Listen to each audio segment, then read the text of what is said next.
Sophie stood outside the fancy restaurant, her hands slightly shaking. She had spent her last paycheck on the dress she was wearing, hoping to make a good impression. It was her mother-in-law Judith's birthday dinner, and she wanted to show she belonged. Inside, everything looked expensive. When Sophie told the hostess her name, the woman gave her a cold look and said she wasn't on the reservation. Confused, Sophie looked over and saw her husband Mark already seated at the table with his family. Judith was laughing until she noticed Sophie standing there. Judith stood up and raised her voice so everyone could hear. "You weren't invited," she said sharply. Then she told the staff to remove Sophie from the restaurant. Heads turned. Sophie felt her face burn. Her eyes stung, but she didn't cry. She turned to leave quietly, her heels clicking on the floor. Then a man in a dark suit stepped forward. He looked important and calm. "Excuse me," he said, stopping Sophie. "What's your name?" She told him, and his face changed. He smiled kindly and turned to the staff. "She's my guest. Please give her the best seat we have." Everything went quiet. Judith froze, speechless. No one seemed to know who the man was, but the staff listened to him right away. They pulled out a chair at a special table by the window, offering Sophie wine and a fresh menu. They treated her like someone important. Sophie sat down slowly, surprised. Judith said nothing. Mark looked confused and uncomfortable. The mood in the restaurant shifted. People whispered. Something had clearly changed. Sophie didn't explain. She didn't need to. She just gave a quiet smile and picked up her glass. Before that night at the restaurant, Sophie had spent years trying to fit into a world that never really wanted her. She grew up in a working-class family. Her parents didn't have much, but they taught her to work hard and care deeply about others. That's why she became a nurse. She loved helping people and felt proud of the life she was building. Then she met Mark. He was charming, full of big dreams, and came from a family with money. In the beginning, he made her feel special. He said he loved her independence, her kindness, and how real she was. But as time went on, Sophie started to feel the cracks forming, especially when she met his mother, Judith. Judith smiled on the surface, but always found small ways to make Sophie feel less than. She would make comments like, "You're very practical," or "Mark's always been drawn to simple girls." At first, Sophie brushed it off. She didn't want to cause problems. She thought, if she just tried harder, Judith would eventually accept her. When Mark asked her to help him build his tech startup, Sophie didn't hesitate. She left her nursing job to support him full-time. She used her savings, cooked late meals, handled paperwork, and cheered him on through every setback. She believed in him, but the more she gave, the more invisible she became, especially in his family's eyes. Judith never saw Sophie's sacrifices. Instead, she continued to look down on her. She criticized Sophie's clothes, her job, even the way she spoke. Always with a smile, always pretending it was harmless. Mark never stood up for her. He'd just say things like, "That's just how she is," or "Let's not make a scene." So Sophie stayed quiet. She told herself it was for the sake of the relationship, for peace. But deep down, she was tired. Tired of being polite when no one returned the favor. Tired of shrinking herself to make others comfortable. The night of the dinner changed everything. Being told she wasn't invited, in front of everyone, flipped a switch inside her. It wasn't just about that one moment. It was about every time she had been dismissed, ignored, or quietly mocked. That night didn't break her. It woke her up. A few days before the dinner, Sophie was using Mark's laptop to check an email when a message popped up in the corner of the screen. It was from a group chat called Family Only. Curious, she clicked it, and what she saw made her stomach turn. The chat was between Judith, Mark, and his two sisters. The conversation wasn't recent. It had been going on for months, maybe longer, and Sophie was the main topic. They talked about her like she was a joke. Judith had written things like, "She tries so hard to look classy. It's almost sweet." One of the sisters laughed about how Sophie once brought homemade cookies to a fancy gathering. Mark had replied with laughing emojis. He didn't defend her once. But the worst was a recent message about the upcoming dinner. Judith had said, "I told the restaurant not to put her on the list. She'll show up, of course. She's that kind of desperate." One of the sisters replied, "She'll be humiliated." Good. Mark hadn't said anything, just a thumbs up. Sophie stared at the screen, feeling the air leave her lungs. It wasn't just that they didn't like her, it was that they wanted her to suffer. And Mark, the man she gave up everything for, had let it happen. He had let them plan to hurt her and said nothing. She kept reading. Judith had picked the restaurant on purpose. It was extremely expensive and exclusive. Let's see how she handles it when she realizes she's not one of us, Judith had written. It wasn't just a dinner. It was a trap. At first, Sophie wanted to cry, scream, ask Mark why, but something inside her shifted. Maybe it was anger. Maybe it was years of silence catching up to her. She didn't cry. She didn't yell. She closed the laptop, stood up, and took a deep breath. If they wanted to test her, she would let them, but not in the way they expected. She pulled out the dress she had been saving. She made a reservation for a cab, smiled at herself in the mirror, and decided she wasn't going to the dinner as a victim. She was going as herself, with her head held high. They wanted her to walk into a trap. She would walk in fully aware, calm and ready, not to fight, not to explain, but to show them that she didn't need their approval, and that she was done asking for it. Sophie sat quietly at the VIP table, her back straight, hands resting gently in her lap. The linen was crisp, the wine glass sparkled in the light, and every pair of eyes in the room seemed to be on her. The waitstaff moved quickly, treating her with care and respect. Across the room, Judith sat frozen, still trying to understand what had just happened. Moments ago, Sophie had been told to leave, humiliated in front of a crowd. Now, she was being served the best seat in the house. No one could figure out why. Then the man in the dark suit returned. He stepped forward and gently tapped a spoon against his glass, gaining everyone's attention. "Good evening," he said, his voice calm but commanding. "Some of you may be wondering what just happened. Allow me to explain." He introduced himself as Mr. Alessi, the owner of the restaurant. That alone caused a stir. Whispers echoed across the room. But it was what he said next that silenced everyone. "Several years ago, my daughter collapsed in a grocery store parking lot," he said. People walked by. Some stopped and stared, but one woman didn't hesitate. She ran to help, called an ambulance, and performed CPR until they arrived. That woman was Sophie. He turned and looked at her with a warm smile. "She saved my daughter's life. I didn't know her name at the time, but I never forgot her face. Tonight, when I heard it, I recognized her immediately. It is my honor to serve her." There was a long pause. Then he added, "Her meal is on the house. In fact, she's welcome here any time." Gasps filled the room. Judith's expression twisted, her mouth open but no words coming out. She tried to speak, but no one was listening anymore. The attention had shifted completely. She wasn't in charge of the room anymore. Sophie was. Sophie didn't gloat. She didn't smirk or look smug. She simply nodded in thanks and picked up her menu. The waiter returned, offering her a glass of wine and a dish that wasn't even on the menu, something clearly reserved for the most honored guests. Around her, people whispered. Who was she really? Why had Judith tried to embarrass someone like that? The mood in the room had changed, and Sophie knew it. She didn't need to say anything. Her silence was louder than any speech.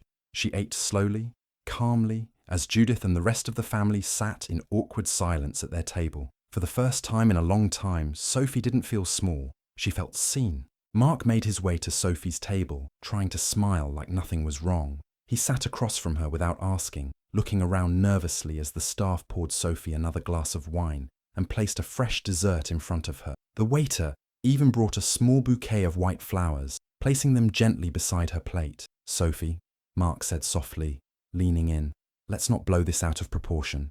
My mum, she just wanted a quiet night. You know how she gets." Sophie looked at him without blinking. Her hands were still, her voice calm. "She gets cruel," she replied, not raising her tone. "And you let her?" Mark shifted in his seat. "It's not that simple. You know how she is with appearances. She didn't mean for it to come off that way. She told the restaurant not to add me to the reservation," Sophie said, looking straight into his eyes. "I read the messages." Mark froze. His face dropped. For a second he didn't speak. "You read the group chat?" Sophie didn't answer. She didn't need to. Her expression said everything. He sat back, stunned. "It was just venting.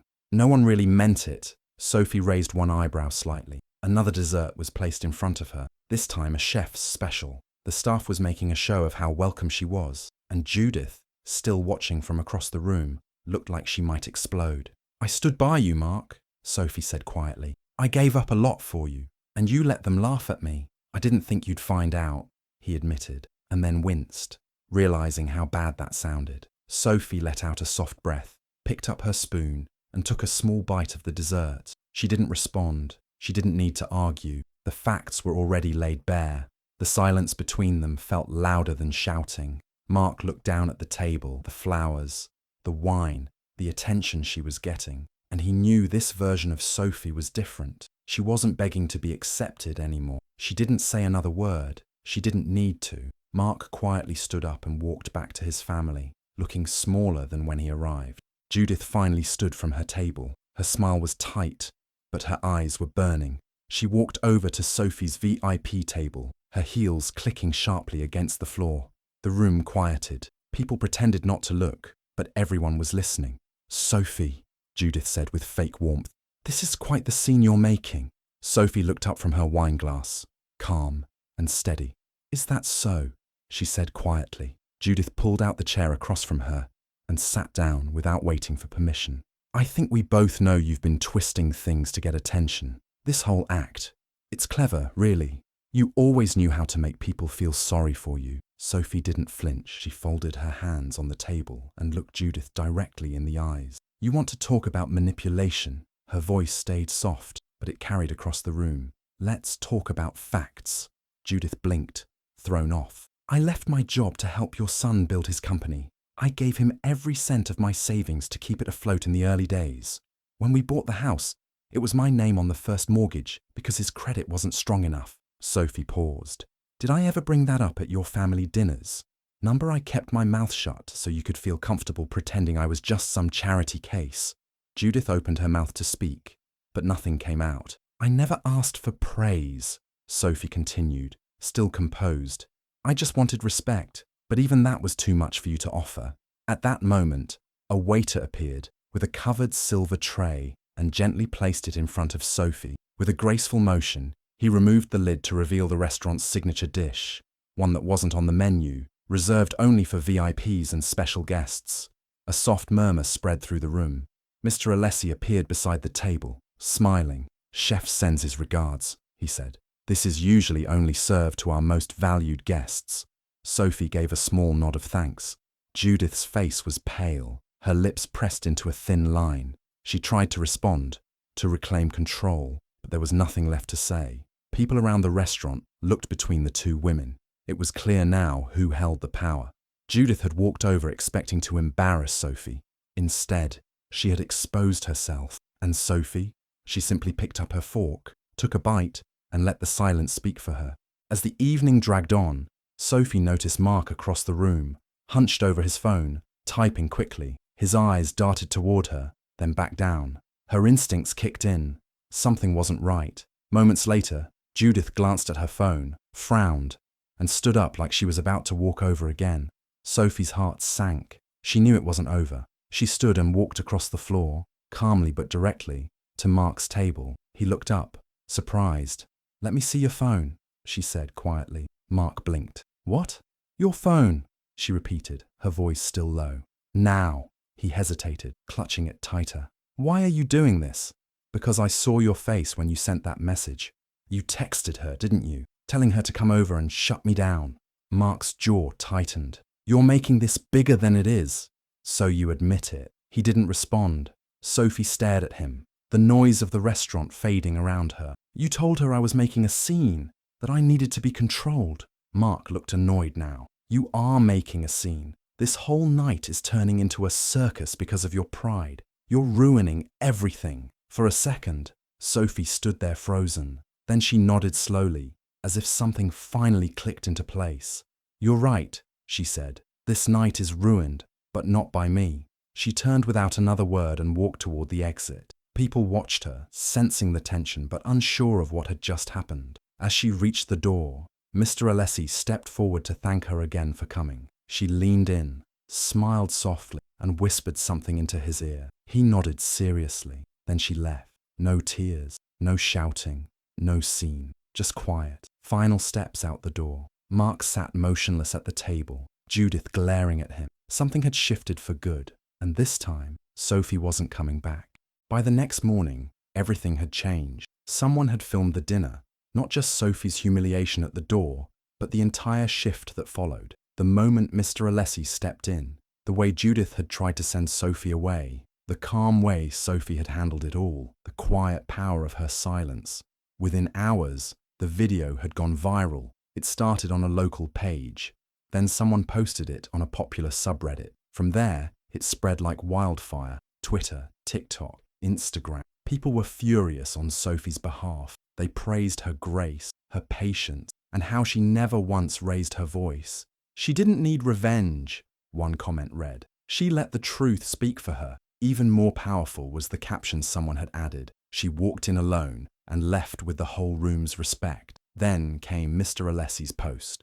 On the restaurant's official page, he shared a photo of Sophie at the VIP table with a caption that read, "Sometimes heroes walk in quietly. Years ago, this woman saved my daughter's life when no one else would stop to help. Last night, I had the honor of serving her. Let this be a reminder. Kindness and courage will always rise above cruelty. We do not tolerate public shaming in our space." That post only made things worse for Judith. People began commenting on Judith's profile. Her social group, once full of polished brunches and exclusive parties, began to go quiet. Invitations disappeared. Her image, once perfectly controlled, cracked under the weight of public opinion. Then came the hit to Mark. A major investor in his startup announced they were pulling out, quietly, but clearly tied to the growing attention around the dinner video. No one wanted to be associated with that kind of scandal. Through all of this, Sophie said nothing. She didn't post.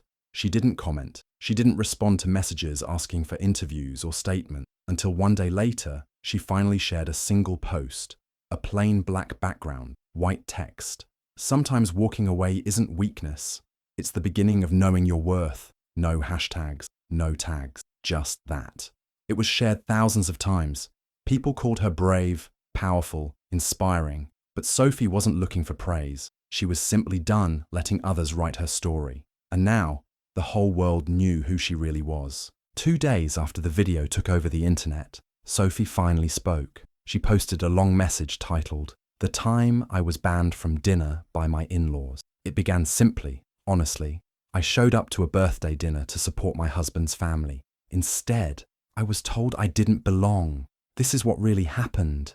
Sophie wrote clearly with no anger in her tone, just facts.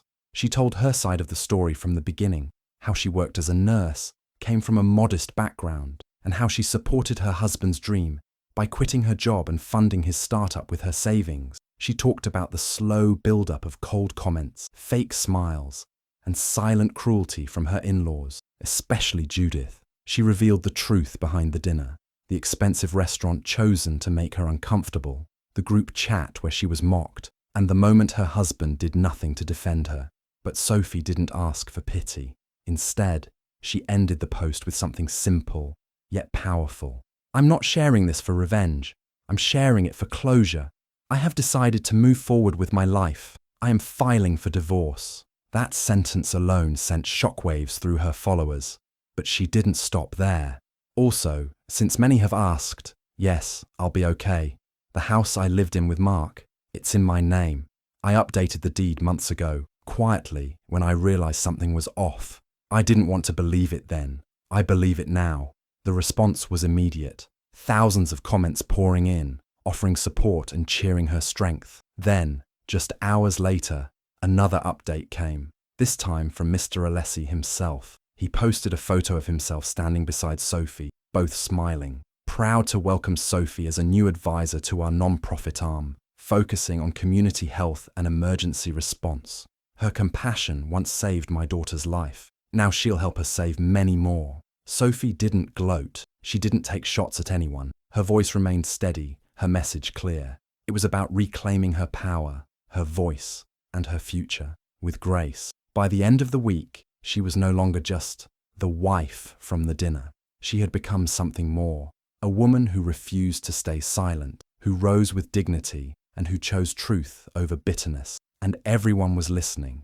Weeks later, Sophie walked back into the same restaurant, but this time, everything felt different. She wasn't alone. She came with a group of new friends and co-workers from the non-profit. They laughed, shared stories, and supported one another like family. Sophie looked calm, confident, and completely herself. There was no nervousness in her step, no doubt in her eyes. Mr. Alessi spotted her the moment she walked in. He greeted her with a warm smile and a respectful hug. "Your table's ready," he said, personally guiding her group to a beautiful spot near the windows. It wasn't the VIP section, it was something better. It was where she belonged now, not because of status, but because of who she truly was. As she settled in, the staff greeted her like an old friend. One brought her a glass of wine without even asking, the same one she had enjoyed weeks ago during the unforgettable dinner. Another placed fresh flowers at the center of the table. Sophie thanked them all with quiet grace. Across the room, Judith sat with her remaining children. The table was smaller than usual, the laughter forced, the energy awkward. People didn't look at her the way they used to. Some avoided eye contact, others whispered. Judith glanced towards Sophie's table more than once, but Sophie didn't return the look. She didn't need to. She had stopped chasing acceptance from people who never truly saw her. Now, she was surrounded by those who did, people who appreciated her heart, her strength, and her story. As the night went on, Sophie leaned back, smiled, and raised her glass, while her new friends laughed around her. No one here cared about her background, her dress, or her last name. They respected her for the person she was, and always had been. In that moment, Sophie felt something she hadn't felt in a long time: peace. She glanced around the room one last time, not out of bitterness, but with quiet understanding. Then she turned back to her table, lifted her glass, and thought, turns out, there was always a table for me. I just had to stop asking for a seat at theirs. Do you think Sophie did the right thing by walking away from her husband and his family? Or should she have tried to fix things one last time? Let me know what you think in the comments.